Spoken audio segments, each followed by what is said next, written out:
Good morning.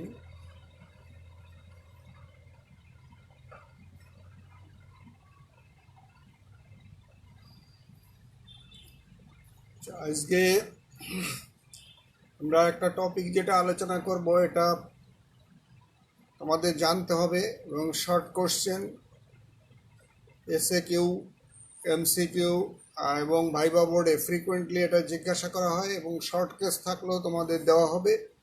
সুতরাং এটা সম্বন্ধে একটু জানতে হবে এবং এটা অতটা বোরিং না, একটু মন দিয়ে শুনলেই বুঝতে পারবে যে জিনিসটা আসলে একটা সিস্টেমেটিকভাবে জানলে কঠিন কিছু নয়। সেটা হচ্ছে সাইনাস এবং ফিস্টুলা। এটা একটা কমন প্রবলেম সার্জারিতে। It is but sinus and fistula treatment is not so common easy. Treatment is frequently complicated এবং recurrence rate is high. If not carefully treated, then common problem is recurrence. What is fistula, what is sinus, বইতে অনেক কিছু লেখা আছে। বলছি যে ডেফিনেশনগুলো তোমরা সুন্দর করে নিজেদের মতো তৈরি করে নেবা। ওই বইয়ের মতো গদ বাঁধা ডেফিনেশন, কিছু কিছু ডেফিনেশন আছে যেটা ডাব্লিউএইচওর ডেফিনেশন, সেটা ওরকম করেই বলতে হবে। তাই ছাড়া অন্যগুলো ভাবে বলার দরকার নেই, অপ্রয়োজনীয় কথা বলার দরকার নেই। Fistula, what is fistula? Fistula is an abnormal communication between two epithelial surface. এটুকুন বললে হয়ে গেল। বইতে লেখা আছে line by unhealthy granulation tissue অমুক তমুক, এসব বলার দরকার নেই। এগুলো গ্রানুলেশন টিস্যু আনহেলদি টেলদি এগুলো বলা আননেসেসারি কথাবার্তা, এগুলো জরুরি না। তোমাকে যেটা বলতে হবে, it is an abnormal communication between two epithelial surface. দুটো এপিথেলিয়াল সার্ফেসের মধ্যে অ্যাবনর্মাল কমিউনিকেশন হতে হবে, নর্মাল হলে হবে না। যেমন ইসোফেগাস এবং স্টমাকের মধ্যে নর্মাল কমিউনিকেশন, আবার ইসোফেগাসের সাথে যদি জেজুনাম লাগিয়ে দেই তাহলে it is abnormal communication, then it is fistula. It is not normal communication. স্টোমাকের সঙ্গে ডিউডনামের নর্মাল কমিউনিকেশন, আবার স্টোমাকের সঙ্গে যদি জেজুনাম লাগিয়ে দিই ইট ইজ অ্যাবনর্মাল কমিউনিকেশন। সুতরাং তখন হবে ফিস্টুলা। সুতরাং কি হলো? An abnormal communication between two epithelial surface is called fistula. তার মানে ফিস্টুলার দুটো মুখ থাকবে এবং দুইটা মুখই দুই এপিথেলিয়াল সারফেসে ওপেন করবে। এটা হচ্ছে বাংলায় বললে যা বোঝায় মোদ্দা কথা এটা। আর সাইনাসে হলো উল্টো কথা। সাইনাসে হলো একটা অ্যাবনর্মাল ট্র্যাক থাকবে যার একটা মুখ এপিথেলিয়াল সারফেসে ওপেন করবে, একটা মুখ এপিথেলিয়াল সারফেস, আর একটা মুখ ব্লাইন্ড থাকবে। তাহলে এটাও একটা সাইনাস, একটা অ্যাবনর্মাল কমিউনিকেশন বা abnormal blind track which opens on the epithelial surface বা হুইচ ওপেন্স অন সারফেস, যেভাবেই বলো না কেন, যে কোনো জায়গা, সে সারফেসে হোক ভিতরে হোক, সেটা যদি একটা ব্লাইন্ড ট্র্যাক্ট হয় যার একটা মুখ খোলা আর একটা মুখ বন্ধ এবং সেই মুখটা এপিথেলিয়াল সারফেসে যদি ওপেন করে, দেন ইট ইজ সাইনাস। সাইনাসের ডেফিনেশন হচ্ছে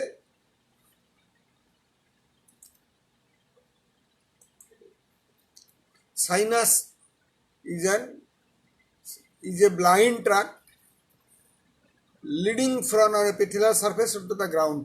এক উল্টো করে যদি বলি আমি, অথবা is a blind tract which opens on the surrounding which opens on the surface, যেভাবেই বলো, অথবা a blind tract leading from an epithelial surface into the surrounding tissue, যেভাবে উল্টো করে বলো, সদর করে বলো, কথাটা হবে এটা ব্লাইন্ড ট্র্যাক্ট থাকতে হবে। মেন জিনিসটা হচ্ছে কি ওয়ার্ড থাকে তার মধ্যে একটা হচ্ছে এটা ব্লাইন্ড ট্র্যাক্ট হবে এবং যেটা একটা সারফেসে ওপেন করবে, এটা হচ্ছে সাইনাস। এটা লাইনিং কি থাকলো, অ্যাবনর্মাল আনহেলদি গ্রানুলেশন টিস্যু থাকলো না এপিথেলিয়াল সারফেস থাকলো, এটা জরুরি না। এটা blind tract is opens on the epithelial surface. এবার যেটা জানতে হবে সেটা হচ্ছে সাইনাস এবং ফিস্টুলা কোথায় হয় বা ক্লাসিফিকেশন। ক্লাসিফিকেশন আমরা যখনই বলবো তখন আমরা দুটো ভাগ করে বলবো। প্রথমে সাইনাসের আমরা একটু চিন্তা করি। সাইনাসের লেস কমন প্রবলেম হলো সাইনাস, আর মোর কমপ্লিকেটেড প্রবলেম হচ্ছে ফিস্টুলা। তাহলে সাইনাস কনজেনিটাল হতে পারে, অ্যাকোয়ার্ড হতে পারে। কমন কয়েকটা কনজেনিটাল সাইনাসের নাম জেনে রাখতে হবে, কমন কয়েকটা অ্যাকোয়ার্ড সাইনাসের নাম জেনে রাখতে হবে। কমন কনজেনিটাল সাইনাসের মধ্যে কি আছে তোমরা জানো, উপর থেকে নিচের দিকে যদি আমরা আসি, প্রি অরিকুলার সাইনাস কানের সামনে হয়, pre auricular sinus. Branchial sinus নেকে হয়, ব্রাঙ্কিয়াল সাইনাস নেকে হয়। নেকের কোথায় হয় এটা একটু এখনই বলে যাই। ব্রাঙ্কিয়াল সাইনাসের কিন্তু একটা স্পেসিফিক জায়গা আছে। গত সোমবারও একটা রুগী এসেছিল যার দুই দিকে ব্রাঙ্কিয়াল সাইনাস, বাচ্চা 3 মাসের বাচ্চা। ব্রাঙ্কিয়াল সাইনাস হবে along the anterior border of sternocleidomastoid muscle, along the anterior border of the sternocleidomastoid muscle। কোন জায়গায় স্পেসিফিক জায়গা আছে? Lower one third and upper two third এর জাংশনে।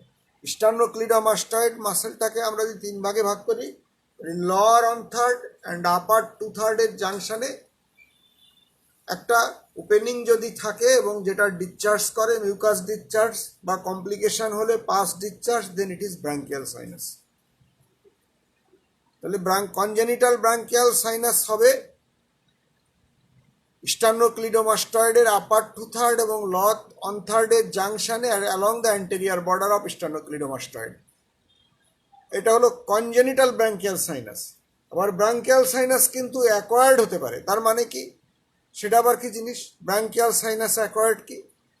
আগে ব্রাঙ্কিয়াল সিস্ট ছিল, ব্রাঙ্কিয়াল সিস্টকে যদি এডুকেটলি ট্রিট না করা হয়, এডুকেট ট্রিটমেন্ট না হলে ব্রাঙ্কিয়াল সিস্ট থেকে অপারেশনের পরে ফিস্টুলা হইতে পারে।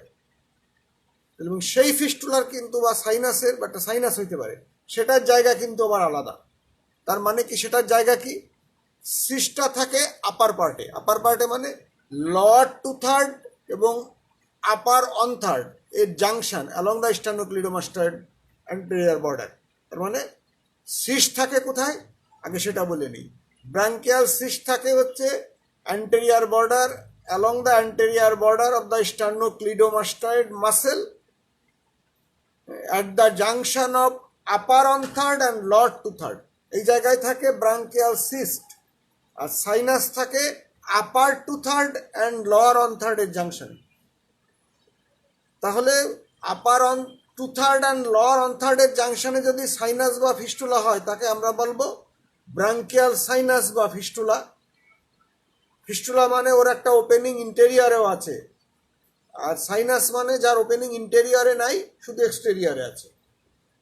আর ব্রাঙ্কিয়াল সাইনাস থাকে কোথায়? আপার অন থার্ড আর লোয়ার টু থার্ড এর জাংশনে। এইখানে যদি অপারেশনের পরে একটা সাইনাস বা ফিস্টুলা হয় তাকে আমরা বলবো acquired branchial sinus or fistula. তার মানে দুটো কিন্তু ডিফারেন্ট জিনিস। শুধুমাত্র পজিশন দেখে আমরা বলতে পারবো it is congenital or acquired, এত কথা বলার উদ্দেশ্য এই।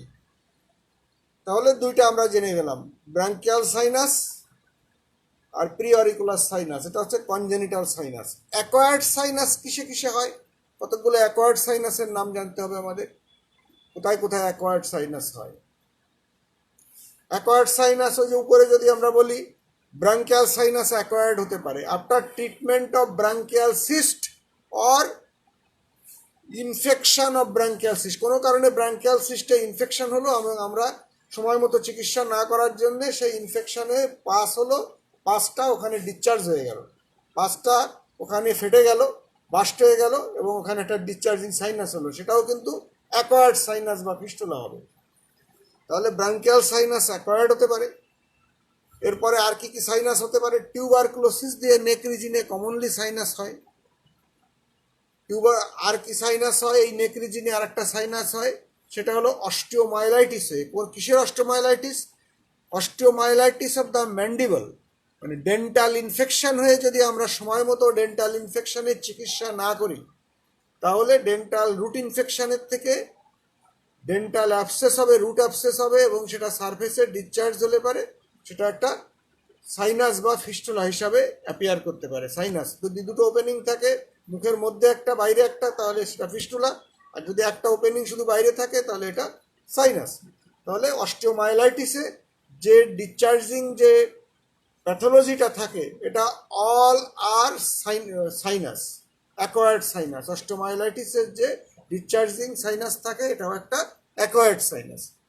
আর কি দিয়ে হতে পারে? অ্যাক্টিনোমাইকোসিস দিয়ে হতে পারে। তাহলে কি কি বললাম অ্যাকোয়ার্ড সাইনাসে? প্রিঅরিকুলার সাইনাস হতে পারে অ্যাকোয়ার্ড, নির্দিষ্ট লোকেশন আছে, এটা যেন মনে থাকে। টিউবারকুলোসিস দিয়ে হতে পারে ডিসচার্জিং সাইনাস। ক্রনিক অস্টিওমাইলাইটিস দিয়ে হতে পারে সাইনাস, মানে অ্যাকোয়ার্ড সাইনাস। অ্যাক্টিনোমাইকোসিস দিয়ে হতে পারে, আগেই বললাম। আর একটা জিনিস আছে একেবারে নিচের দিকে হয়, সেটা হলো পাইলোনিডাল সাইনাস। এটা ভুলে না যেতে হয়, আমি আগেও কোশ্চেন পড়ানোর সময় বলেছি। পাইলোনিডাল সাইনাস এটা কোথায় হয়? পাইলোনিডাল সাইনাস কমনলি হয় হচ্ছে গ্লুটিয়াল ফাড়ো, অ্যানাসের উপরে, along the mid line. Gluteal ফাড়োতে হয় পাইলোনিডাল সাইনাস। এটা ইন্টারডিজিটাল ক্লেপ্টে হতে পারে। এটা পরে ইন্টারডিজিটাল দুইজনের, একটা হচ্ছে পারে গ্লুটিয়াল ফাড়োতে হতে পারে, আর একটা হচ্ছে ইন্টারডিজিটাল ক্লেপ্টে হতে পারে pilonidal sinus. These are acquired sinus. তাহলে অ্যাকোয়ার্ড সাইনাসের ডেফিনেশনটা আমরা জানবো, কয়েকটা অ্যাকোয়ার্ড সাইনাসের নাম জানবো, কনজেনিটাল কয়েকটা, অ্যাকোয়ার্ড কয়েকটা। এটি সাইনাস মোটামুটি এইটুকুনি জানলেই হবে, আর বাকিটা কমনলি জানতে হবে, সাইনাস আর ফিস্টুলা একসঙ্গে। আচ্ছা, এরপরে আমরা আসি কি ফিস্টুলা, কজেস অফ ফিস্টুলা অথবা ক্লাসিফিকেশন অফ ফিস্টুলা। কোশ্চেনটা যে কোনোভাবে আসতে পারে, ক্লাসিফাই ফিস্টুলা অথবা কজ অফ ফিস্টুলাও যদি বলো তুমি একইভাবেই বলতে হবে। কজ অফ ফিস্টুলা বললে এটা একটু বেশি করে বলতে হবে। এখানেও তাই, কনজেনিটাল, অ্যাকোয়ার্ড। কনজেনিটালের মধ্যে আবার বলবা এক্সটার্নাল, ইন্টারনাল। অ্যাকোয়ার্ডের মধ্যেও এক্সটার্নাল, ইন্টারনাল। আবার উল্টো করেও বলতে পারো, হেডলাইন দিতে পারো কনজেনিটাল, অ্যাকোয়ার্ড। কনজেনিটালের মধ্যে আবার এরকম করেও দিতে পারো, হেডলাইন দিতে পারো ফিস্টুলা ইন্টারনাল, এক্সটার্নাল। ইন্টারনালের মধ্যে কনজেনিটাল অ্যাকোয়ার্ড, এক্সটার্নালের মধ্যে কনজেনিটাল অ্যাকোয়ার্ড, যেভাবে তুমি বলো না কেন, দুটো একই জিনিস। তাহলে যেহেতু আমরা সব প্যাথোলজি কনজেনিটাল অ্যাকোয়ার্ড বলতে চাই, তাহলে আমরা ওইভাবেই ক্লাসিফাই করি। তাহলে ফিস্টুলার ক্লাসিফাই করতে গেলে কনজেনিটাল অ্যান্ড অ্যাকোয়ার্ড। এই কনজেনিটালের মধ্যে কিছু আছে ইন্টারনাল, কিছু এক্সটার্নাল। আমি আগেও বলেছি কোশ্চেন পড়ানোর সময়। ইন্টারনালের মধ্যে কমন কয়েকটার নাম বলতে হবে তোমাকে। সেটা হলো, 1 নম্বর ট্রাকিওইসোফেজিয়াল ফিস্টুলা, এটা বলতেই হবে, ট্রাকিওইসোফেজিয়াল ফিস্টুলা।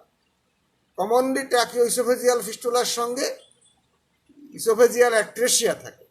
যাই হোক, এটা ট্রাকিওইসোফেজিয়াল ফিস্টুলা, এটা কনজেনিটাল, কমনলি কনজেনিটাল। এটা কিন্তু অ্যাকোয়ার্ডও হতে পারে, সেটা আমরা যাচ্ছি না, কনজেনিটাল। আর কি কি ফিস্টুলা হতে পারে? প্যাটেন্ট ডাক্টাস আর্টারিওসাস, তুমি জানো congenital, congenital fistula, patent ductus arteriosus. Arteriovenous fistula, congenital arteriovenous fistula. আরও ফিস্টুলা আছে, যেমন ইন্টারভেন্টিকুলার সেপ্টাল ডিফেক্ট, হ্যাঁ, interatrial septal defect, all are fistula. এটা abnormal communication, it is not normal communication, এগুলোও কিন্তু fistula. হ্যাঁ, যে কোনো জায়গায় অ্যাবনর্মাল কমিউনিকেশন দুটো এপিথেলিয়াল সারফেস, সেটাও ফিস্টুলা। তাহলে ইন্টারঅ্যাট্রিয়াল সেপ্টাল ডিফেক্ট, হ্যাঁ, interventricular septal defect, all are fistula. তাহলে যেগুলো না বললেই নয় আমাদের সার্জিক্যাল প্যাথোলজি, সেগুলোর মধ্যে একটা tracheoesophageal fistula, patent ductus arteriosus, congenital arteriovenous fistula, আর বাচ্চাদের ক্ষেত্রে রেক্টোভেসিক্যাল ফিস্টুলা। বাচ্চাদের ক্ষেত্রে সেটা রেক্টোভেসিক্যাল ফিস্টুলা থাকে এআরএম এর সঙ্গে, anorectal malformation with rectovesical fistula.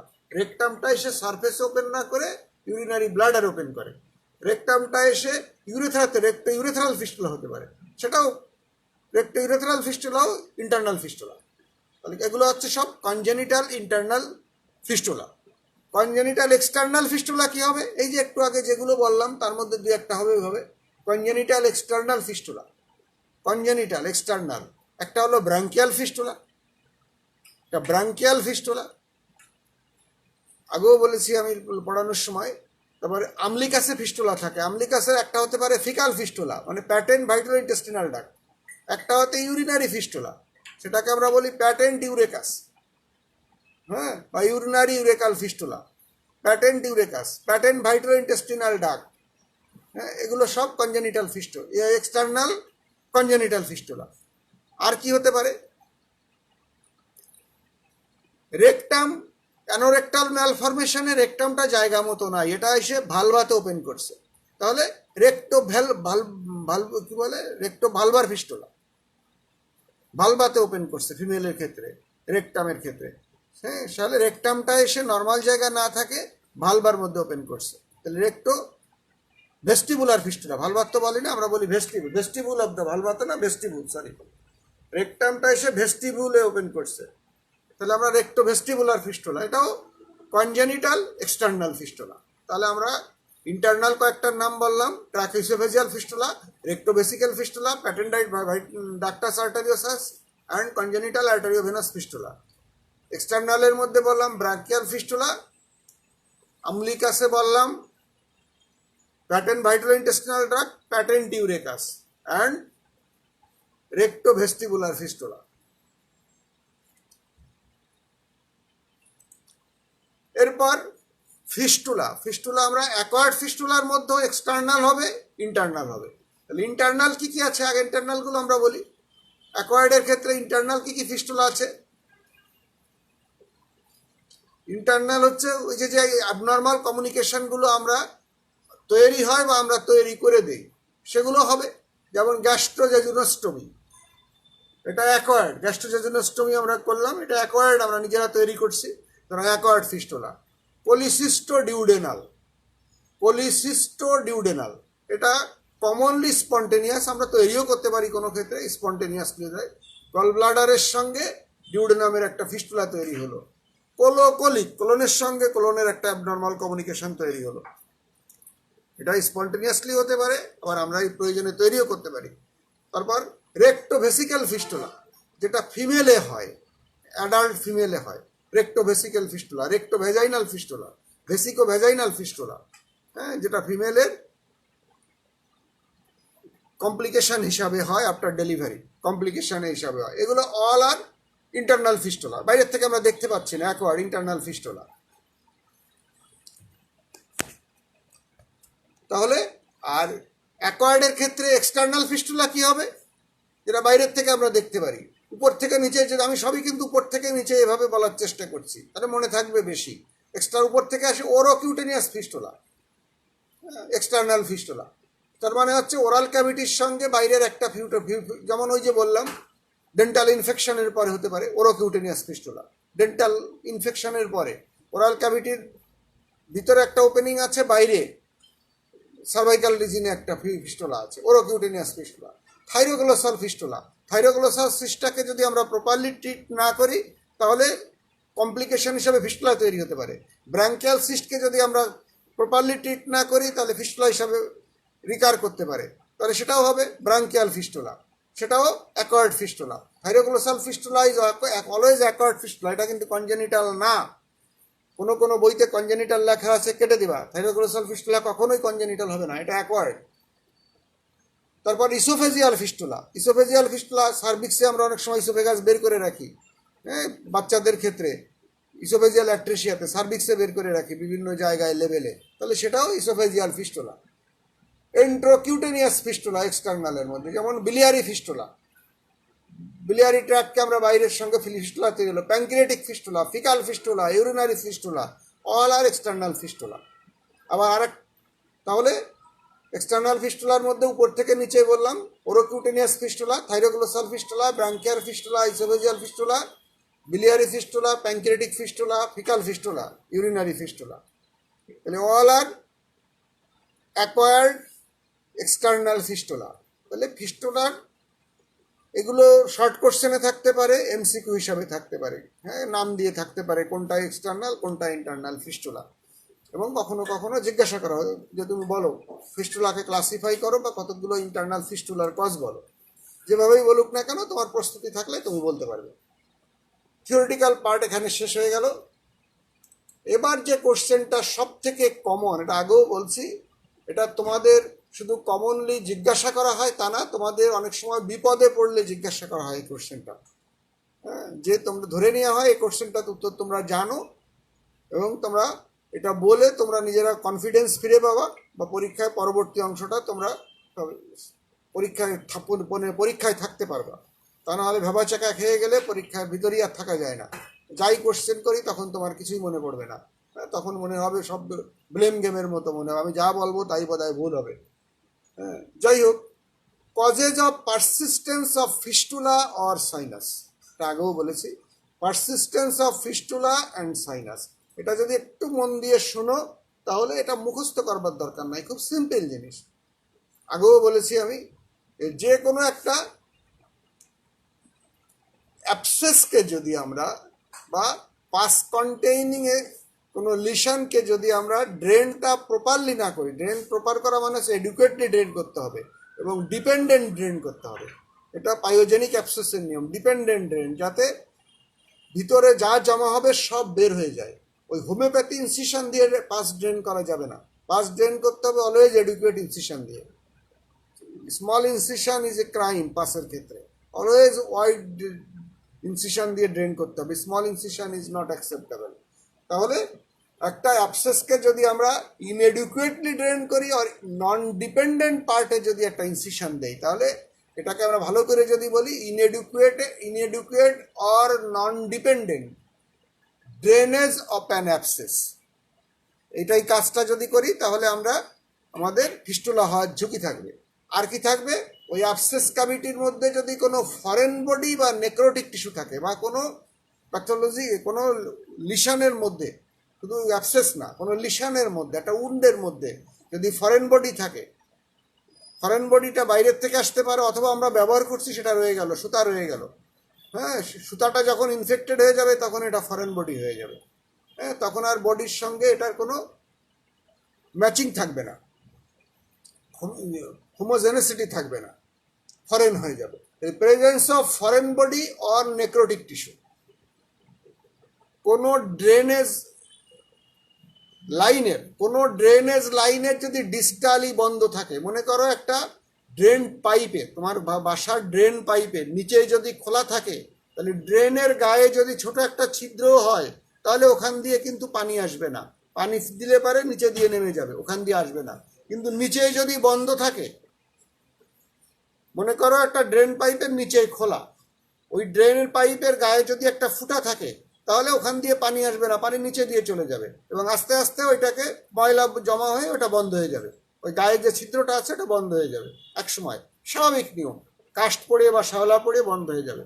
কিন্তু ড্রেন পাইপের, সুয়ারেজ পাইপের যদি নিচের দিকটা বন্ধ থাকে, তাহলে ওই ছোট ছিদ্র দিয়েই পানি উপচায় যখন উঠবে, ওই ছোট ছিদ্র দিয়ে পানি আসতে থাকবে এবং ক্রমে আস্তে আস্তে পানি আসতে আসতে আস্তে আস্তে ওই ছিদ্রটা বড় হতে পারে, কখনোই ওই ছিদ্রটা বন্ধ হবে না।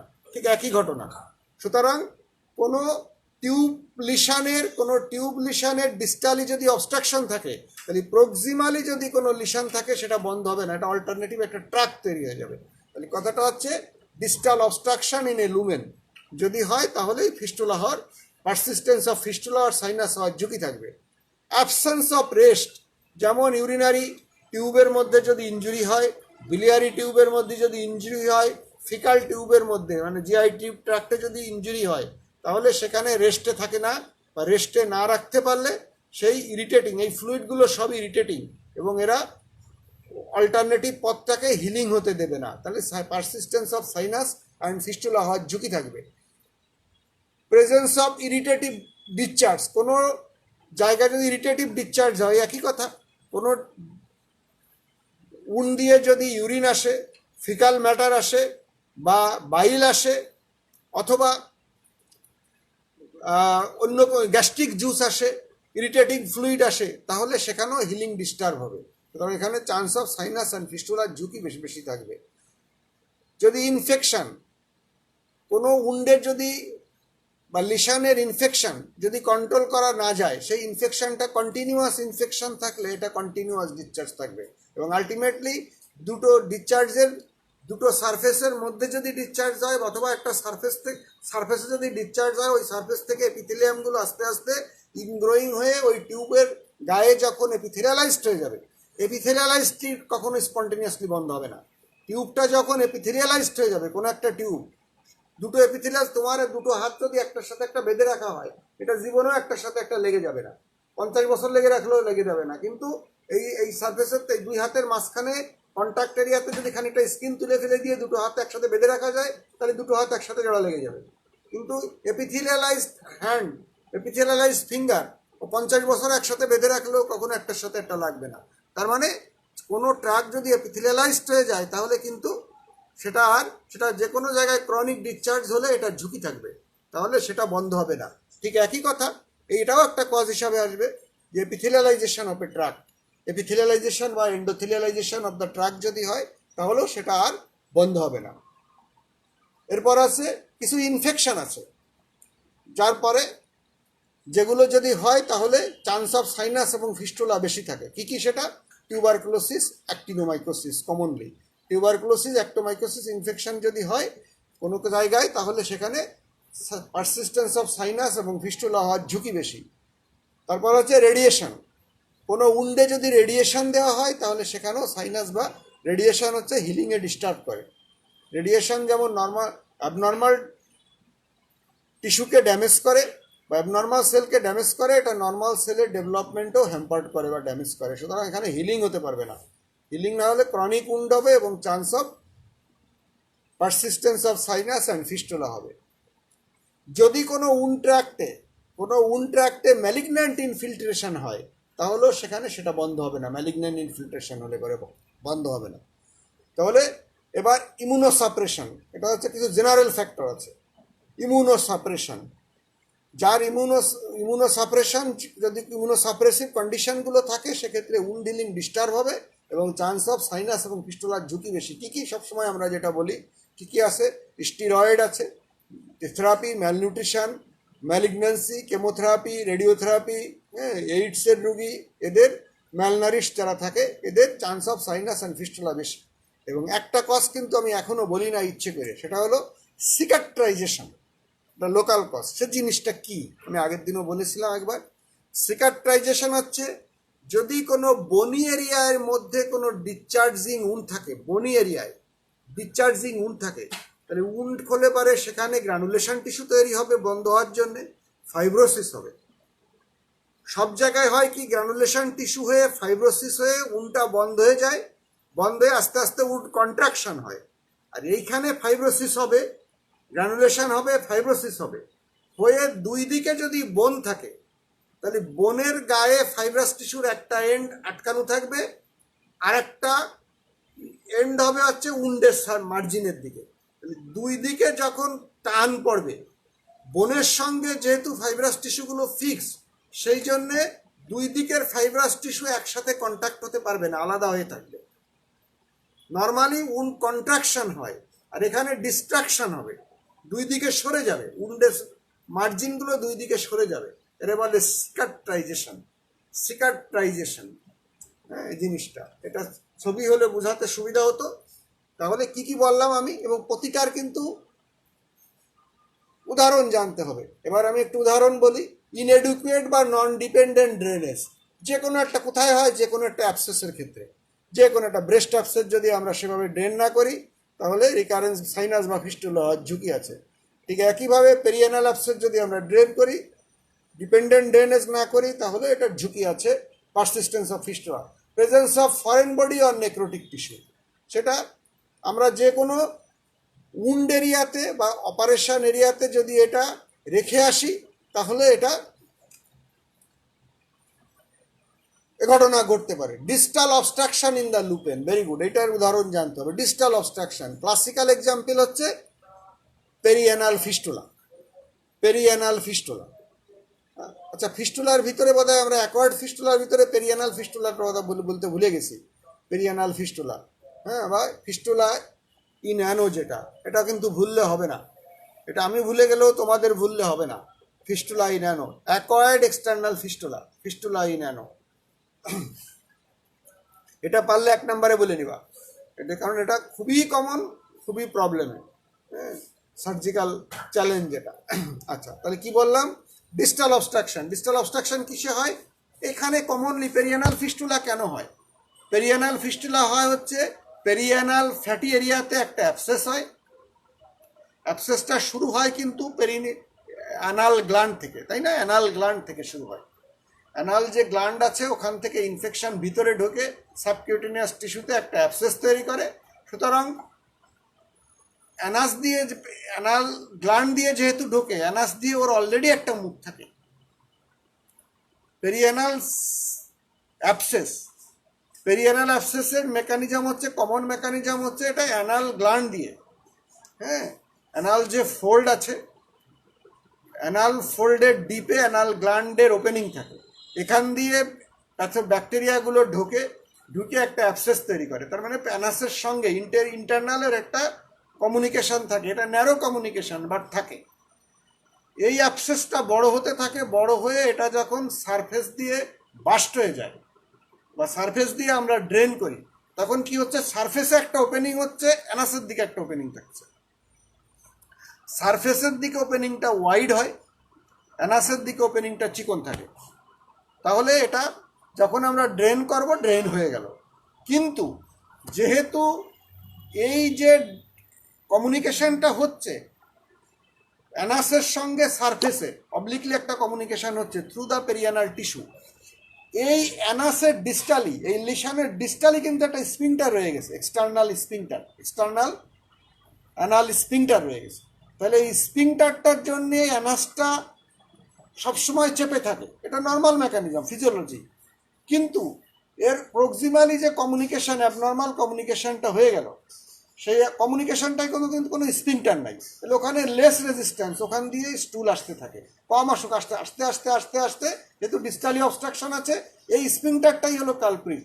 স্পিংটার যদি আমাদের অ্যানাসের এক্সটার্নাল স্পিংটার না থাকলো, তাই পেরিয়ানাল ফিস্টুলা ড্রেন করলে ফিস্টুলা হইতো না, পেরিয়ানাল অ্যাবসেস ড্রেন করলে ফিস্টুলা হতো না। কিন্তু এই স্পিংটার থাকার জন্যে এখানে স্পিংটারের নর্মাল পথ দিয়ে পাস করার থেকে অ্যাবনর্মাল পথ দিয়ে স্টুল পাস করা ইজিয়ার হবে, কোনো রেজিস্ট্যান্স নাই। সুতরাং ওখান দিয়ে যখন ইরিটেটিং একটা জিনিস সবসময় পাস করতে থাকবে, উনটা হিলিং হবে না, প্লাস ডিস্টালি অবস্ট্রাকশন থাকার জন্য এটা মোর হেল্পফুল হবে। তাহলে অনেকগুলো মেকানিজম এখানে কাজ করছে। তাহলে this is the mechanism of fistula in ano. তাহলে ডিস্টাল অবস্ট্রাকশন। ঠিক একইভাবে যদি আমরা পোস্ট অপারেটিভ টি টিউব দেই এবং এখানে যদি কমন বাইল ডাক্টের ডিস্টাল এন্ডে, তার মানে ডিউডেনামের জাংশনের ওখানে যদি স্টেনোসিস থাকে, তাহলে আমরা টি টিউব যে ড্রেনেজ যেটা দেবো, ওটা কিন্তু কখনোই আস্তে আস্তে কমবে না, একই রকম থাকবে। আলটিমেটলি একটা বাইল ফিস্টুলা তৈরি হয়ে যাবে। ফিস্টুলা নর্মাল পথ বন্ধ, ডিস্টালি অবস্ট্রাকশন আছে, নর্মাল পথ বন্ধ, সুতরাং অ্যাবনর্মাল পথের রেজিস্ট্যান্স কম, ওদিক দিয়ে আসতে হবে, আলটিমেটলি ওখানে একটা বাইল ফিস্টুলা হয়ে যাবে। তাহলে ডিস্টাল অবস্ট্রাকশন থাকলে প্রক্সিমাল উনটা হিলিং হবে না। অ্যাবসেন্স অফ রেস্ট, একই কথা, এই পেরিয়ানাল অ্যাবসেস, এখানে অ্যাবসেন্স অফ রেস্ট। কোথাও ইউরিনারি ফিস্টুলা যদি থাকে, absence of rest. Bile fistula যদি থাকে, অ্যাবসেন্স অফ রেস্ট। গ্যাস্ট্রিক স্টোমাকে যদি কোনো ফিস্টুলা হয়ে যায়, তাহলে এটাও অ্যাবসেন্স অফ রেস্ট। ইসোফেগাসে যদি কোনো ফিস্টুলা হয়ে যায়, তাহলে অ্যাবসেন্স অফ রেস্ট, এখানে সেলাইভা আসতে থাকবে। প্যারোটিড গ্ল্যান্ডের যদি কোনো টিউব ফিস্টুলা হয়, এখানে অ্যাবসেন্স অফ রেস্ট, ওখান থেকে ক্রমেই আসতে থাকবে, প্যারোটিড সিক্রেশন আসতে থাকবে। তাহলে all are examples of absence of rest. Persistent of irritating discharge, এই সবগুলো যেগুলো বললাম, এইগুলোই যদি অল আর ইরিটেটিং ডিসচার্জ, কেমিক্যালাসের মধ্যে ইরিটেটিং ডিসচার্জ। সুতরাং এসব ক্ষেত্রেও একই এক্সাম্পল। পারসিস্টেন্ট ইনফেকশন মানে ক্রনিক, যেমন একটা ফিকাল ফিস্টুলা যদি হয় কোথাও, এখানে ফিকাল ম্যাটারের মধ্যে সবসময় ইনফেকশন থাকে, ইনফেকশন থাকার জন্যে ফিস্টুলা হওয়ার ঝুঁকি বেশি। কমন এক্সাম্পল হচ্ছে এটা, persistence of infection. Epithelialisation of the tract, ওই যে কোনো বললাম, যে কোনো দুইটা এপিথেলিয়াল সার্ফেসের মাঝখানে যে কমিউনিকেশনটা আছে, সেটা দীর্ঘদিন থাকলেই এপিথেলিয়ালাইজেশন হয়ে যাবে। কান ফুটাই, নাক ফুটাই, হয় কি, কান ফুটালে পারে কানের অ্যান্টেরিয়র সার্ফেস পোস্টেরিয়র সার্ফেসের মাঝখান দিয়ে যে আমরা ছিদ্রটা করি, কান ফুটানো হয়, এই দুই এপিথেলিয়াল, এই ট্র্যাকটা যখন এপিথেলিয়ালাইজড হয়ে যায়, এটা সারা জীবনের জন্য এই ছিদ্রটা থেকে যায়, এটার বন্ধ হয় না। কিন্তু তুমি যদি কান ফুটানো আর নাক ফুটানোর পর 2 দিন পরে এটা এপিথেলিয়ালাইজেশন হওয়ার পরই এটা বের করে ফেলো, তাহলে ছিদ্রটা দেখবা 3 দিনের মধ্যে বন্ধ হয়ে গেছে। This is epithelialisation of the tract. কান ফুটানো, নাক ফুটানো, তখন এটা হলো পারসিস্টেন্স অফ ফিস্টুলা, দুটি এপিথেলিয়ালাইজেশন। সিকাট্রাইজেশন অফ দ্য ট্র্যাক, সিকাট্রাইজেশন তো বললাম, বিশেষ বিষয়টা বনি এরিয়াতে হয়, ইউজুয়ালি বনি এরিয়াতে হয় cicatrisation of the tract. Specific infection, tuberculosis, actinomycosis আগেই বলে গেছি।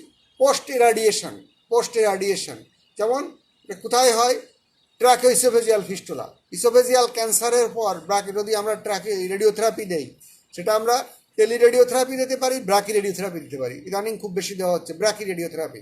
ব্রাকি মানে হচ্ছে ওইখানে ইসোফেগাসের মধ্যে একটা রেডিয়েশনের একটা ইমপ্লান্ট ওখানে দেওয়া হয়, যেটা ভিতরে রেডিয়েট করতে, রেডিয়েশন দিতে থাকে, লোকালি ড্যামেজ, ওইটা সেলগুলোকে ড্যামেজ করতে, ব্র্যাকিথেরাপি।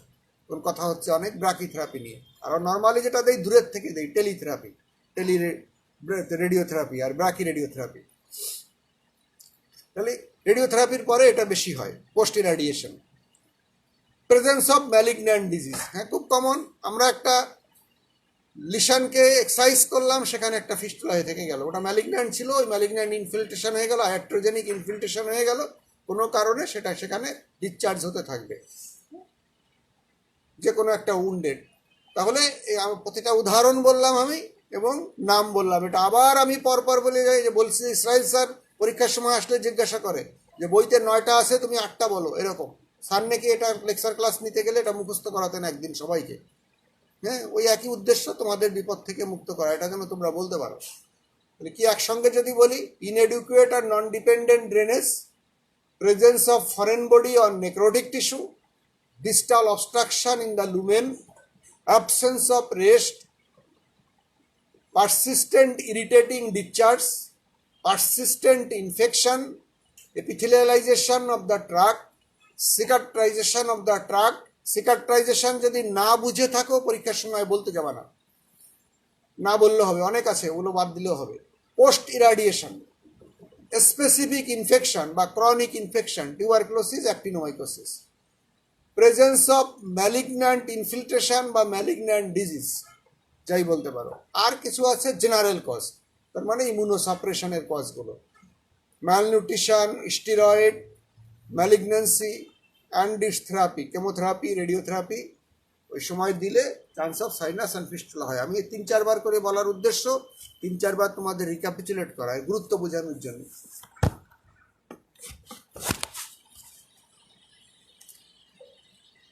এরপরে আর কি আছে, খুব খুব সিম্পল, সাইনাস এবং ফিস্টুলা একই সঙ্গে বলবো। কি ক্লিনিক্যাল ফিচার নিয়ে আসে সাইনাস অ্যান্ড ফিস্টুলা, খুব সিম্পল, একই সঙ্গে আমরা বলতে পারি। এবং একটা যদি তুমি জীবনে দেখো, তাহলে দ্বিতীয়বার আর ভুল হবে না। সাইনাস এবং ফিস্টুলার একটা টিপিক্যাল চেহারা আছে, সেটা কি একটা ডিসচার্জ থাকবে ফ্রিকুয়েন্টলি, সেটা কনজেনিটালি হোক অ্যাকোয়ার্ডই হোক, একটা ডিসচার্জ থাকবে। ডিসচার্জ ফ্রম ওপেনিং, হ্যাঁ, একটা ডিসচার্জ থাকবে। এক্সটার্নাল যে ওপেনিংটা, আমরা তো এক্সটার্নালটাই দেখতে পারি, একটা ওপেনিং থাকবে এবং তাতে একটা ডিসচার্জ আসবে। ডিসচার্জের অবশ্যই ক্যারেক্টারিস্টিক আছে এবং সেই ক্যারেক্টারিস্টিকগুলো আমরা পরে বলবো। এই ডিসচার্জ দেখো আমরা বুঝতে পারবো কোন ধরনের লিশন। তাহলে একটা ডিসচার্জ আসবে, ডিসচার্জ বিভিন্ন ক্যারেক্টারিস্টিক হতে পারে। এবং এই ওপেনিংটা আমরা ভালো করে খেয়াল করলে বা এক্সামিন করলে দেখবো এর কোনো ফ্লোর নাই। আলসার থাকে, এটা আলসারেও ডিসচার্জ থাকে, পার্থক্য এটা আলসারের ফ্লোর থাকে, কিন্তু এর কমপ্লিট ফ্লোর নাই, কোথাও না কোথাও একটা ওপেনিং আছে, ফ্লোরে একটা ওপেনিং আছে। এটা একটা ইম্পর্ট্যান্ট অবজারভেশন, যে ওপেনিংটা আমরা দেখব। এবং এই সাইনাস বা আলসারের এই যে এক্সটার্নাল ওপেনিংটা থাকে, এর একটা স্পেশাল চেহারা আছে, এক্সট্রা চেহারা আছে। এবং এখানে একটা হুডিং থাকে, হ্যাঁ, এখানে যে সারফেসের যে মার্জিনে একটা হুডিং থাকে, এটা অন্যান্য আলসারের মতো হয় না, হ্যাঁ, একটা হুডিং থাকে একটা। আর এটার এই আলসারটা যদি আমরা ভালো করে এক্সামিন করি, প্যালপেট করি, দেখবো ইনডিউরেটেড, এসটা হবে ইনডিউরেটেড। ফ্রিকুয়েন্টলি এর মার্জিনটা হয় ইনডিউরেটেড অ্যান্ড ইমোবাইল, মানে এটা ফিক্স থাকে, টিপার টিস্যুর সাথে ফিক্স থাকে। যেহেতু ফাইব্রাস টিস্যু সারফেসে থাকে, সেটাকে অ্যাডিশন হয়ে এটা ফিক্স থাকে। এবং ফিক্স থাকছে, একটা ট্র্যাক থাকছে, সুতরাং এটা একটু রিট্রাক্টেড থাকে।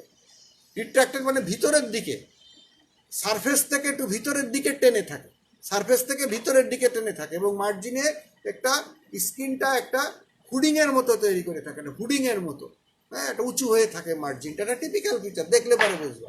তাহলে মার্জিনটা রেইজড হবে, এসটা ইনডিউরেটেড হবে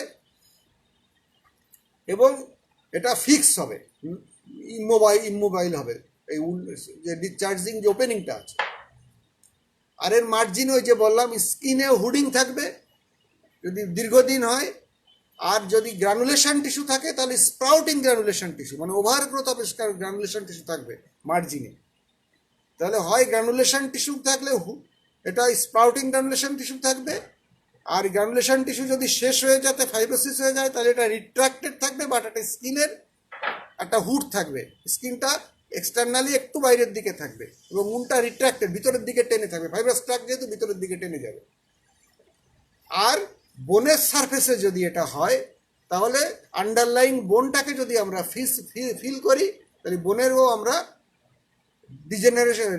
রিজেনারেশন বা ডিস্ট্রাকশনের এভিডেন্স পাবো, বনি থিকেনিং পাবো। তার মানে অস্টিওমাইলাইটিসের ক্ষেত্রে আমরা টিপিক্যাল একটা সাইনাস ওপেনিং পাবো এবং বোনেও আমরা চেঞ্জ পাবো, irregular thickening of the bone হবে, আন্ডারলাইং বোন। তাহলে এই কটা কথাগুলো একটু মন দিয়ে পড়লে এটা কঠিন কিছু না, মুখস্থ করার দরকার নেই। আলসার থেকে এটার একটু পার্থক্য।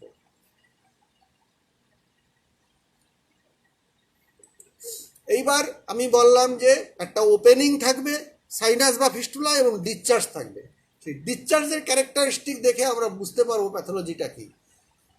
যদি এটা নর্মালি একটা এই ডিসচার্জটা যদি সেরাস হয়, এই ডিসচার্জটা যদি সেরাস ডিসচার্জ হলে আমরা ধরে নেব এটায় গ্র্যানুলেশন টিস্যু আছে এবং হিলিং চলছে। হিলিং এটা বন্ধও হতে পারে নাও হতে পারে, মানে এখানে গ্র্যানুলেশন টিস্যু আছে, উন্ডের মার্জিনে গ্র্যানুলেশন টিস্যু আছে, গ্র্যানুলেশন টিস্যু এসছে এবং এটা হিলিং হওয়ার সম্ভাবনা আছে যদি সেরাস ডিসচার্জ হয়।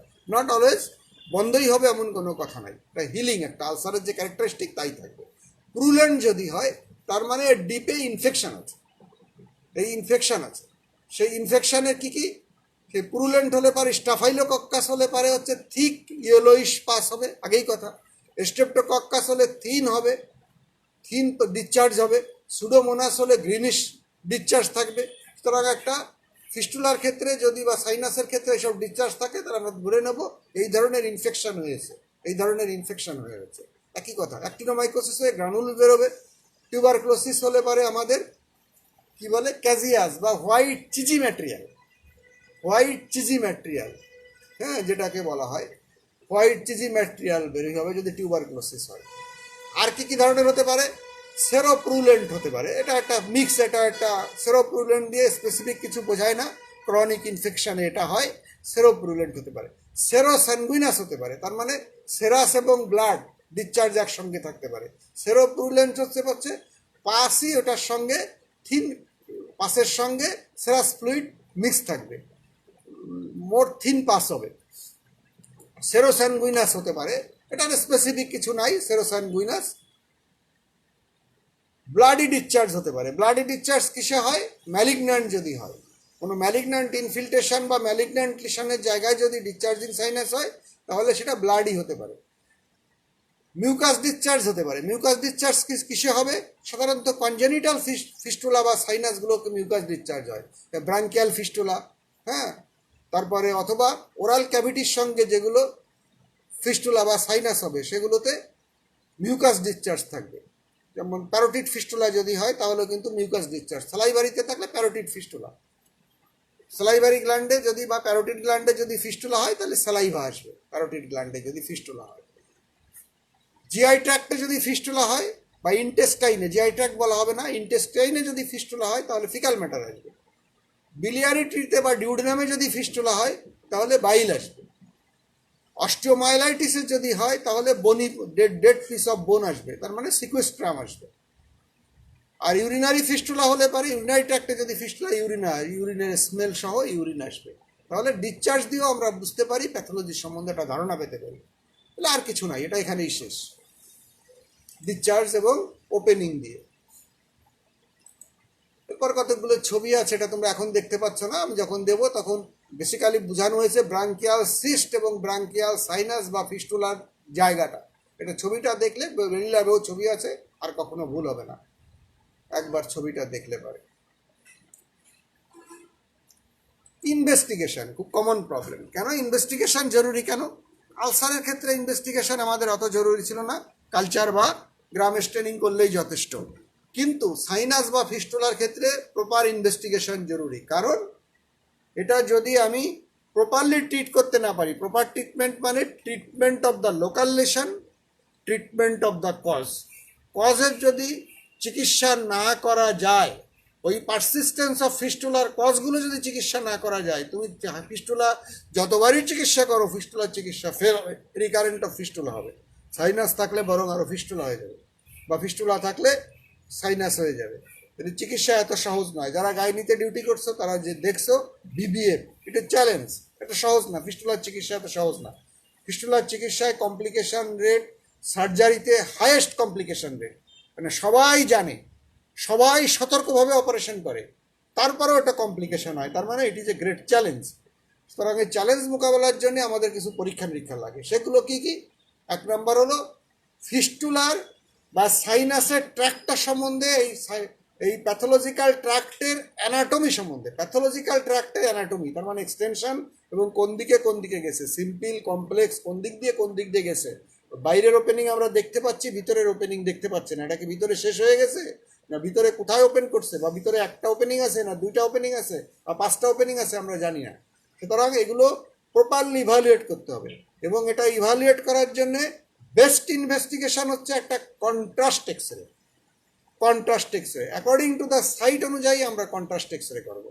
যেখানে উপস্থিত যে এটা আছে কন্ট্রাস্ট এক্সরে, কি করতে পারি, যে কন্ট্রাস্ট এক্সরে আমরা সাইনাস বা ফিস্টুলার ক্ষেত্রে একটা কন্ট্রাস্ট এক্সরে বাইরে যে সাইনাস বা ফিস্টুলার ওপেনিং আছে, সেই সাইনাস বা ফিস্টুলার ওপেনিং দিয়ে আমরা একটা কন্ট্রাস্ট ম্যাটেরিয়াল ঢুকাই দিই, ওই ছিদ্র দিয়ে ঢুকাই দিই, প্রেসার দিয়ে ঢুকাই দিই, দিয়ে ওই ম্যাটেরিয়ালটা যেখানে যেখানে গেছে ওইটা আমরা এক্সরে দিয়ে একটা ছবি নিই। এটা হলো সাইনাস হলে পারে আমরা বলবো সাইনোগ্রাম, ফিস্টুলা হলে বলবো ফিস্টুলোগ্রাম। তাহলে this is a basically a contrast x-ray, sinogram or fistulogram. এটা তো আমরা বাইরের থেকে দেই। আর এমনও হতে পারে যে বাইরের থেকে না, আমরা আছে এটা ইউরিনারি ট্র্যাক্টের সাথে আছে, জিআই ট্র্যাক্টের সাথে আছে, তাহলে আমরা জিআই ট্র্যাক্ট বা ইউরিনারি ট্র্যাক্টে যদি কন্ট্রাস্ট দিয়ে দিই, ওই কন্ট্রাস্টটাও তো ওই ছিদ্র দিয়ে বাইরে চলে আসবে, তাহলে সেটা আমরা দেখতে পারবো, সেটাও তো কন্ট্রাস্ট এক্সরে হলো। কিন্তু মূল উদ্দেশ্য আমাদের ইভ্যালুয়েশন অফ দ্য ট্র্যাক্ট। তাহলে আমরা অ্যাকর্ডিং টু দ্য সাইট অনুযায়ী আমরা এই কন্ট্রাস্ট এক্সরের নাম বলি। সিম্পলি বাইরের থেকে যখন করি আমরা বলবি সাইনোগ্রাম বা ফিস্টুলোগ্রাম, আর ভিতরের থেকে যখন করব আমরা কন্ট্রাস্ট সল এক্সরে করতে পারি, কন্ট্রাস্ট মিল এক্সরে করতে পারি, কন্ট্রাস্ট ফলো থ্রু এক্সরে করতে পারি, কন্ট্রাস্ট এনেমা এক্সরে করতে পারি।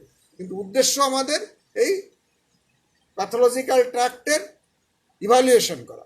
আর কি করতে পারি, কখনো কখনো আমরা এক্সরে করে করতে পারি। এক্সরে করে আমরা কখন পারবো, এক্সরে করে আমরা বুঝতে পারি বোনের পাশে যদি ফিস্টুলা থাকে, তাহলে আমরা এক্সরে করে বুঝতে পারি। সিম্পল, এটা বোনের ফিস্টুলা মানে হচ্ছে ক্রনিক অস্টিওমাইলাইটিসের ক্ষেত্রে আমরা প্লেন এক্সরে করলে বুঝতে পারি, এর এক্সটেনশনটা বুঝতে পারি, বোনের ভিতরে যে ইনভলভমেন্ট আছে কি নাই, বোনের সারফেসে যদি একটা ডিসচার্জিং সাইনাস থাকে। আলসারের ক্ষেত্রে আমি বলছি যে কোনো আলসার যদি বোনের কাছাকাছি থাকে তাহলে আমাদের একটা প্লেন এক্সরে করতে হবে, উদ্দেশ্যই একই। এন্ডোস্কোপি, এন্ডোস্কোপিক এক্সামিনেশন করে আমরা ফিস্টুলা দেখতে পারি। সেটা এন্ডোস্কোপি আমরা কমন এন্ডোস্কোপি করতে পারি, বা এন্ডোস্কোপিক ভেরিয়েশন যেটা আছে, হ্যাঁ, ইআরসিপি করতে পারি, আমরা কোলোনোস্কোপি করতে পারি, আমরা সিস্টোস্কোপি করতে পারি, সব করে আমরা কল্পোস্কোপি করতে পারি, সবই এন্ডোস্কোপিক ইভ্যালুয়েশন, এটা দিয়ে আমরা করতে পারি। উদ্দেশ্য আমাদের ট্র্যাকটাকে প্রপারলি ইভ্যালুয়েট করা। আর ইমেজিং স্টাডি করেও আমরা কখনো কখনো বলতে পারি, but it is contrast x-ray থেকে it is less informative. So imaging ultrasound according to the side, ultrasonogram, CT scan, MRI করেও আমরা বুঝতে পারি অনেক সময়। তাহলে কী কী ইনভেস্টিগেশন বললাম, কন্ট্রাস্ট এক্সরে, কখনো কখনো রেয়ারলি বোনের ক্ষেত্রে plain x-ray, endoscopic evaluation and imaging, এইসব ইনভেস্টিগেশন করে আমাদের প্রপারলি ইভ্যালুয়েট করতে হবে ট্র্যাকটাকে। তারপরে হলো চিকিৎসা। চিকিৎসা খুবই সিম্পল। চিকিৎসা কি? চিকিৎসা হচ্ছে persistence of the sinus on fistula, যে কারণ হয়েছে সেটার চিকিৎসা আগে করতে হবে যদি থাকে, বা এটা মাথায় রেখে চিকিৎসা, সাইনাস ফিস্টুলার পারসিস্টেন্ট যে কারণে হয়েছিল সেটার চিকিৎসা করতে হবে। যদি ইনফেকশন থাকে সেটার চিকিৎসা করতে হবে। Treatment of infection, treatment of causes of persistence of fistula প্রথমে, treatment of infection, then treatment of sinus আর ফিস্টুলা। সাইনাস আর ফিস্টুলাকে কী চিকিৎসা দেই? আমরা দুই ধরনের চিকিৎসা দেই, একটা দেই একটমি, একটা দেই ওটমি। তাহলে সাইনাস এবং ফিস্টুলার ট্র্যাকটাকে আমরা এক্সিশন করে ফেলি। এক্সিশন কখনো করি আমরা একটমি, ফিস্টুলেকটমি, বা excision of the sinus track, sinus track অথবা ওটোমি বা opening of the fistular tract বা opening of the sinus tract. তাহলে ট্রিটমেন্টে আমরা তিনটা হেডলাইনে জানতে হবে আমাদের। একটা, treatment of the cause of persistence of fistula, treatment of persistent infection and treatment of the sinus or fistular tract. ঠিক আছে? আচ্ছা, তাহলে this is all about sinus and fistula. মোটামুটি আমি বললাম, এটুকুন জানলেই হবে।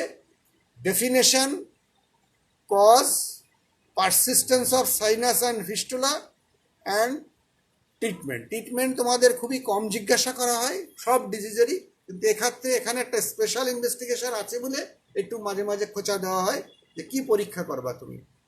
কিছু যদি না বলতে পারো, একটা অন্তত বলতে হবে, যেটা ফিস্টুলোগ্রাম বা সাইনোগ্রাম বা কন্ট্রাস্ট এক্সরে, যেভাবে যে নামেই তুমি বলো না কেন, কন্ট্রাস্ট এক্সরে, এটা তোমাকে বলতে হবে। তাহলে সাইনাস অ্যান্ড ফিস্টুলার সম্বন্ধে কারোর কোনো কোশ্চেন আছে? আমি একটু এর পরের দিন আমি উন পড়াবো, উনটা আমি একটু শুরু করে রাখবো, যেহেতু আমার সময় আছে আরো 10 মিনিট। তোমাদের কারোর কোনো কোশ্চেন আছে সাইনাস বা ফিস্টুলার সম্বন্ধে?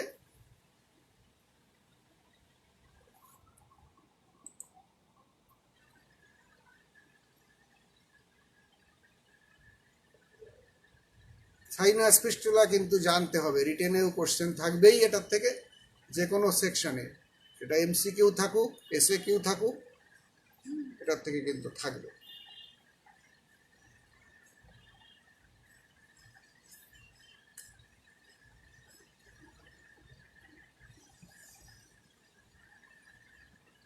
কারোর কোনো কোশ্চেন নাই?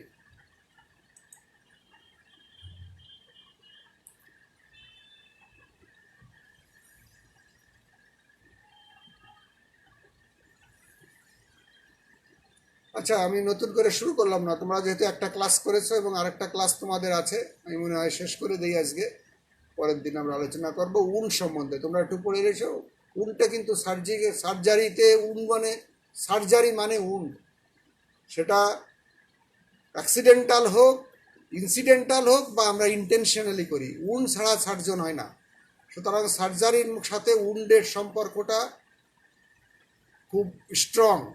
উন সম্বন্ধে বেশি কিছু না, বেসিক কয়েকটা জিনিস তোমাদের জানতে হবে।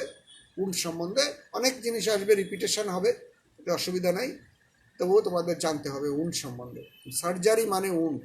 আচ্ছা, স্যার আগের দিন বলেছিলেন প্রেশার শোরের ক্ষেত্রে প্রিভেনশন ইজ দ্য বেস্ট, কিন্তু প্রেশার শোর হয়ে যায় তখন আমরা কি ট্রিটমেন্ট করব? আচ্ছা, প্রেশার, ভেরি গুড, ভালো কথা বলছে। প্রেশার শোর ট্রিটমেন্ট সম্বন্ধে আমি কোনো ডিজিজের ট্রিটমেন্ট নিয়েই তোমাদের সঙ্গে খুব একটা আলোচনা করি না।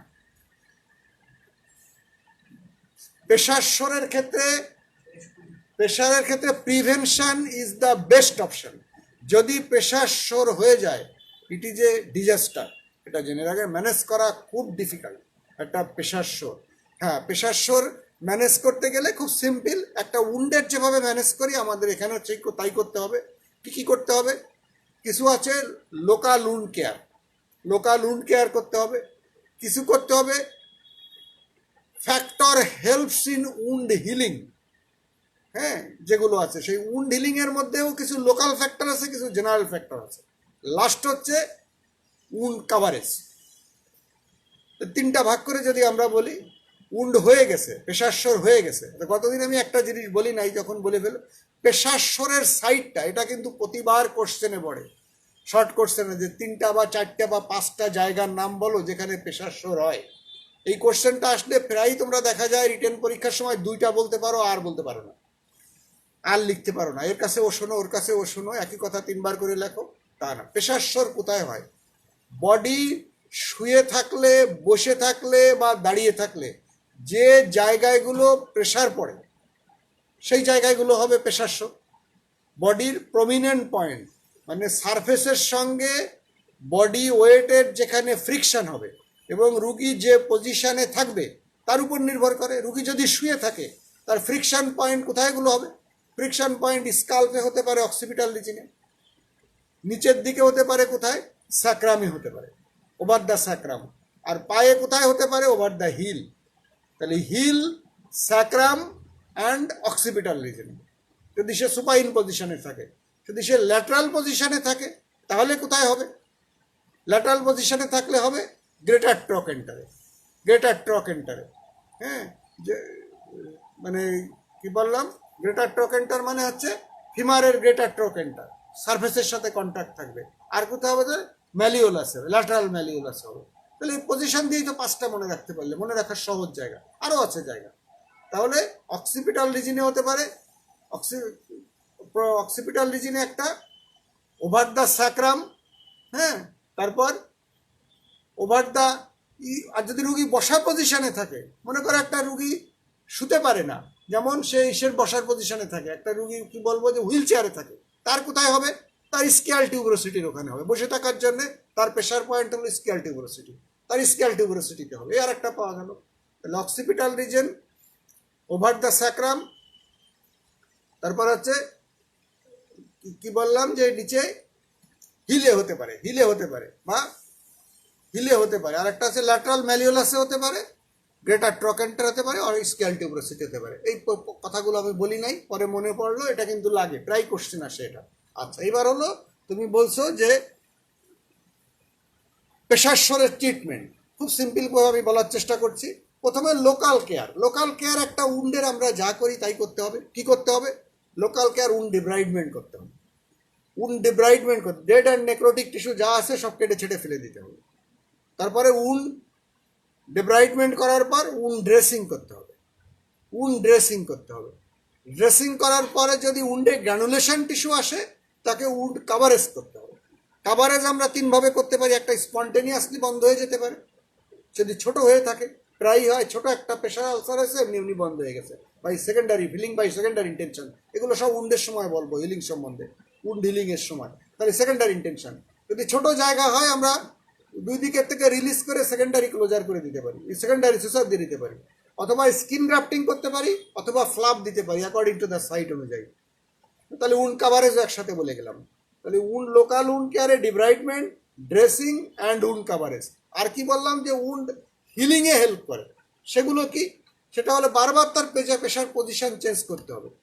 আলসার হয়ে যাওয়ার পর ওখানেই যদি রেখে দেয় আরও ড্যামেজ হবে, আরও প্রেশার থাকলে পারে হিলিং হবে না। তাহলে ওখানে বারবার আমাদের পজিশন চেঞ্জ করতে হবে। তারপরে এক পজিশনে যে জায়গায় আলসারটা আছে সে জায়গায়ও তো সে শুবে, 2 দিকে শুলে পারে, তো বারবার শুলে পারে ওখানে হয়ে যেতে পারে, সে পিঠের উপর শোয় বা যেখানে শোয়। এই জন্য আমাদের ওখানে এয়ারেশন, ভেন্টিলেশন বাড়াতে হবে। যে সারফেসে উনটা হয়েছে ওখানে যাতে বাতাস চলাচল করতে পারে, যদি আমরা বলি নিউমেটিক বেড পাওয়া যায়, নিউমেটিক বেড দেওয়া হয়। নিউমেটিক বেড দিলে সুবিধা হয় হচ্ছে ওই বেডের ফুলে দিলে পারে ওর ভাঁজ ভাঁজ দিয়ে বাতাস ওর মধ্যে চলাচল করে, বাতাস চলাচল করে উন্ড হিলিংটা হেল্প হবে। উন্ড হিলিং একটা অক্সিজেনেশন বাড়বে, আর একটা হচ্ছে গ্র্যানুলেশন টিস্যু তৈরি করতে তার সুবিধা হবে। প্রেশারে থাকলে দুটোর একটাও হবে না। তাহলে position change and pneumatic bed 1 নম্বর। আর একটা হচ্ছে এটা এটা হেল্প করবে, উন্ড হিলিং হেল্প করবে। আর কি করতে পারে? তার নিউট্রিশন বাড়াতে হবে, তার নিউট্রিশন ফ্যাক্টরগুলো, তার হিমোগ্লোবিন কম থাকলে বাড়াতে হবে, তার কি বলে যে ডাইটারি চেঞ্জ না থাকলে পরে প্রয়োজনে তার প্যারেন্টাল নিউট্রিশন, এন্টাল নিউট্রিশন এডুকেট না থাকলে প্যারেন্টাল নিউট্রিশন দিতে হবে, প্রয়োজনে তার ব্লাড ট্রান্সফিউশন দিতে হবে, অ্যালবুমিন দিতে হবে উন্ড হিলিংয়ে যদি হেল্প করার জন্যে। এবং উন্ড হিলিং যেগুলো ইনহিবিট করে এরকম ফ্যাক্টর যদি থাকে, যেমন সেই স্টিরয়েড নিয়ে থাকে, এটা বন্ধ রাখতে হবে, তা নাহলে হবে না, এটা বন্ধ রাখতে হবে। যদি সেটা বন্ধ করার মতো হয়, সবসময় বন্ধ করা যায় না, এটা ক্যান্সারের রুগী, ক্যান্সারের চিকিৎসা আমরা বন্ধ করতে পারি না। যদি সেটা বন্ধ করার মতো হয় সেটা বন্ধ করতে হবে। তাহলে আমরা 3টা হেডলাইনে বললাম, একটা উন্ড কেয়ার, একটা factor helps in wound healing, আর একটা হচ্ছে উন্ড কাভারেজ।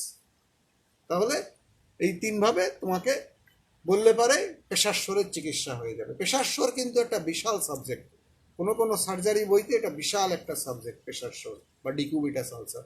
আর কারোর কোনো কোশ্চেন আছে? আচ্ছা স্যার, কনজেনিটাল এক্সটার্নাল ফিস্টুলাতে আমলিকাসে কি বললেন? খুব সহজ কথা বললাম। আমলিকাসে যে ফিস্টুলা হয়, ডিসচার্জ হয়, এটা 2 ধরনের ডিসচার্জ আসতে পারে এখানে আমলিকাস দিয়ে। ফিকাল ম্যাটার আসতে পারে, ইউরিন আসতে পারে। ফিকাল ম্যাটার যদি আসে, আমাদের যে normally development vital intestinal duct, এটা তো আমাদের মায়ের পেটে যখন আমরা থাকি, হ্যাঁ, 6 মাস পর্যন্ত ইট ইজ নর্মাল। তারপরে এটা যখন এটা ভিতরে ফিরে যায়, মিডগার্ড যখন ভিতরে ফিরে যায়, আমলিকাল স্যাক থেকে ভিতরে ফিরে যায়, তখন এটা ডিজাপিয়ার করে যায়। যদি ডিজাপিয়ার না করে যায় এটা তখন পারসিস্টেন্ট ভাইটালো ইন্টেস্টিনাল ডাক্ট হিসাবে থাকে, তখন সেটা ফিকাল ম্যাটার আসবে, এটা একটা ফিস্টুলা, এটা হচ্ছে ফিস্টুলা, এটা ফিকাল ফিস্টুলা, এবং সেটার নাম হলো পারসিস্টেন্ট ভাইটালো ইন্টেস্টিনাল ডাক্ট অথবা এন্টেরো আমলিকাল ফিস্টুলা। ঠিক একইভাবে আমাদের ডেভেলপমেন্টাল ইউরেকাসটা আমলিকাল স্যাকের মধ্যে থাকে, ইউরেকাসের অ্যাপেক্সটা আমলিকাসের সঙ্গে স্যাকের সাথে ফিক্স থাকে। ওইটা যদি ডিজাপিয়ার না করে, পারসিস্ট করে, তাহলে ওখানে ইউরিনও ছিদ্র দিয়ে বেরোয় আসতে পারে, আমলিকাসের দিয়ে বেরোয় আসবে ইউরিন, ফোটা ফোটা ইউরিন, বা প্রস্রাব করার সময় যখন যে প্রস্রাব করতে যাবে ওখান দিয়ে ইউরিন বেরোবে, তাহলে এটা ইউরিনারি ফিস্টুলা হবে। সেটাকে আমরা বলি আমলিকাল ইউরেকাল ফিস্টুলা অথবা সিম্পল ইউরেকাল ফিস্টুলা, তাহলে আমলিকাস দিয়ে আমাদের ফিকাল ফিস্টুলা হতে পারে, ইউরেকাল ফিস্টুলা হতে পারে, ফিস্টুলার হতে পারে, ডিসচার্জ তো অনেক কিছু হতে পারে। আমলিকাস কিন্তু আর একটা বড় চ্যাপ্টার, অনেক বইতে আমলিকাস দিয়ে লেখা আছে আমলিকাসের কি কি হতে পারে। সাইনাস, ওই যে বললাম, ইউরিনারি ডিসচার্জ হতে পারে, ফিকাল ডিসচার্জ হতে পারে, ব্লাড ডিসচার্জ হতে পারে, পাস ডিসচার্জ হতে পারে, তারপরে এখানে গ্রানুল ডিসচার্জ হতে পারে অ্যাক্টিনোমাইকোসিস হলে, আমলিকাসে স্টোন হতে পারে, অনেক কিছু আছে আমলিকাসে, ওমফ্যালোলিথ, আমলিকাসে স্টোন হতে পারে। যাই হোক, তাহলে কনজেনিটাল ফিস্টুলা, এখানে ফিকাল ফিস্টুলা বা ইউরিনারি ফিস্টুলা দুটোই আমলিকাসে হতে পারে। আর কোনো কোশ্চেন? ঠিক আছে, ঠিক আছে, থাক, তোমাদের সময় শেষ হয়ে গেছে।